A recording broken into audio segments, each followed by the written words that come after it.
What is up, guys? Stark here. I am back for another Fate video, and in today's video we are going to be doing my first look at the third and final character in the Guda Guda 2020 event.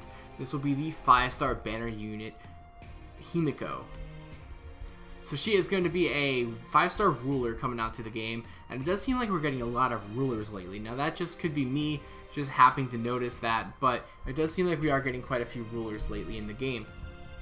But nonetheless, I'm not really complaining because this character does look pretty cool. But that remains to be seen because we have to see what her skills are and all of that. But from just the looks alone, she looks like she's going to be a pretty cool character. So for her command card deck, she has 1 quick, 2 arts, 2 buster, which pretty nice considering I see her buster card here is or a Noble Phantasm is a buster card, but it doesn't look like it does any damage. So we'll have to see what's going on there with that.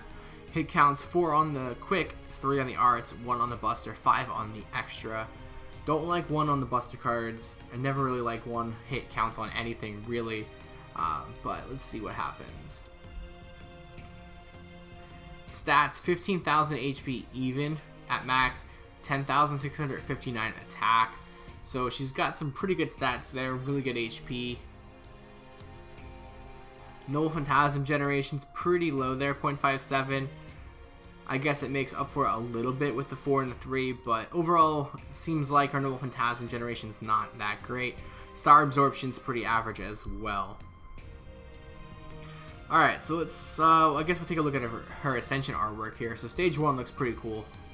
Stage 2 is a lot happening there. Don't really like that. I kind of prefer Stage 1 a little bit more. Stage 3, a lot more is happening. Oh my goodness. It's just an evolution of filling the card with as much possible in there. But this one definitely looks a lot better than Stage 2. And Stage 4, yeah, Stage 4 looks really nice. Not going to complain with that one at all. Of the 3 characters, she's the only one that I'd probably keep at Stage 4 Ascension artwork. The other ones I just wasn't a huge fan of. But yeah, she's a good one. I like this one. Alright, so let's go ahead and take a look at her skills. Alright, so right away I see a lot of attack icons right here. So, first skill, increases attack of all allies for 3 turns. Gain 8 critical stars each turn for 3 turns. 20% at level 10, 5-turn charge time. Looks like a pretty standard charisma skill here. Nothing too special. Get those 8 stars every turn. That'll be pretty nice. It does help a little bit with her lackluster star generation, so that should be pretty cool. Alright, second skill, increase buster card effectiveness for 3 turns, apply special attack to demonic for 3 turns, and apply invincibility to itself for 1 turn. Alright, so you get a 30% increase for 3 turns, so that's going to be doing some pretty good damage. 50% increase against demonic enemies, and invincibility. 6-turn charge time. Okay, so it's not too bad. Buster card effectiveness, going to be doing some pretty good damage there. You do have the ability to do buster chains. Yeah, okay, so that should be some pretty good damage overall. Combo with her charisma. Alright, so far so good. And third and final skill, increases own Noble Phantasm gauge. Alright, Noble Phantasm battery, that's nice. Buster card star gather rate increase, and own buster card critical strength increase for 1 turn. Okay, so definitely focused heavily on buster cards. Noble Phantasm gain 50%. Okay, that's really nice. There's a lot of options you can use there, especially with craft essences. You can pull out a lot of cool things there.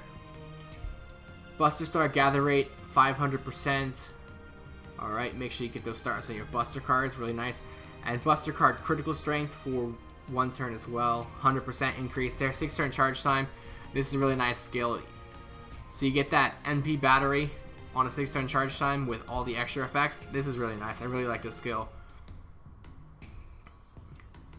Even at base level, that's going to be really nice.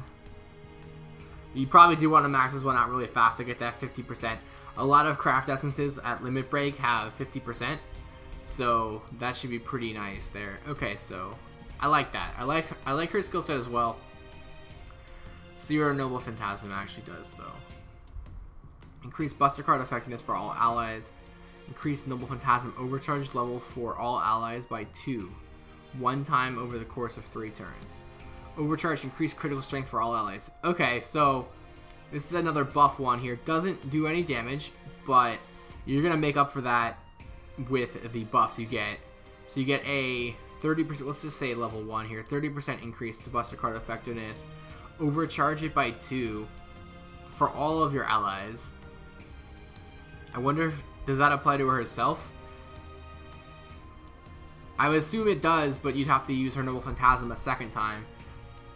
If you could pull her Noble Phantasm off a second time before the 3 turns is up, I'd imagine this would apply to herself as well. So that would be pretty handy. Increased critical star strength at 50% for 3 turns. So, yeah, okay. So she's going to be hitting pretty darn hard. I guess the only drawback is that she's a ruler, so she doesn't have any sort of real class advantages. But other than that, she's going to hit really hard. Really, really good damage. Okay, so I like this character. Not much else to say there. She's going to hit really hard. I like that Noble Phantasm. You know, it sucks it doesn't do any damage, but it is a buster, so you can Buster Brave Chain it and get the bonuses from that, and then follow up after that with 2 other huge damaging buster cards. Follow it up with your extra attack. And yeah, I'm really interested to see if this will overcharge her Noble Phantasm if you use it a second time in 3 turns. Which shouldn't be that difficult. Like, obviously I don't play Japan that much, so I can't really think about JP characters, but just thinking about NA characters, you could just use her Noble Phantasm and then use her 3rd skill Battery. No, you're going to use her 3rd skill Battery first. Presumably you're going to use this first, so you could follow up. If you have a Buster Brave Chain, you're going to use that to get... No, you're not. Yeah, you will. I don't know. I'd have to play around with the skill and see if it's better to use it before or after. I guess it depends on how many stars you had going into it. Because you're gonna want to get that critical strength off on a Buster Brave Chain. And then this will help. That's something to play around with. But either way, you could just go ahead and use this and then use like Waver to get 100% and just fire off another Noble Phantasm and stack it. That'd be pretty interesting to see how that all plays out. You could do some pretty good damage from this character by the looks of it. Anyway guys, that's going to be a wrap of this first look video for Himiko. Really, she seems like she's going to be doing a lot of damage. On paper anyway, of course, these are first looks. So my first impressions, my first opinions. If you guys have Himiko, let me know in the comments down below if she is as strong as she looks like she's going to be. And, you know, of course, let me know if her Noble Phantasm does work on herself when she does fire it off. But that's it. Overall, I like this character. I like the whole batch, honestly. The whole batch seems like going to be a pretty fun batch of characters to play with. So maybe I'll go ahead and try a little bit harder to get these characters and play with them a little bit. But for now, that's going to be the end of this video, guys. I hope you did enjoy it. If you did, feel free to like, comment, and subscribe. And as always, I do have the links below to my Twitter, Twitch, Patreon, and Discord. So feel free to check those out. And I'll leave you here with Himiko's Noble Phantasm. And I'll see you guys next time. ひとつきと宮殿を行く星のしるべよ常世の闇を払い真なる光をかたどれ精神救援鏡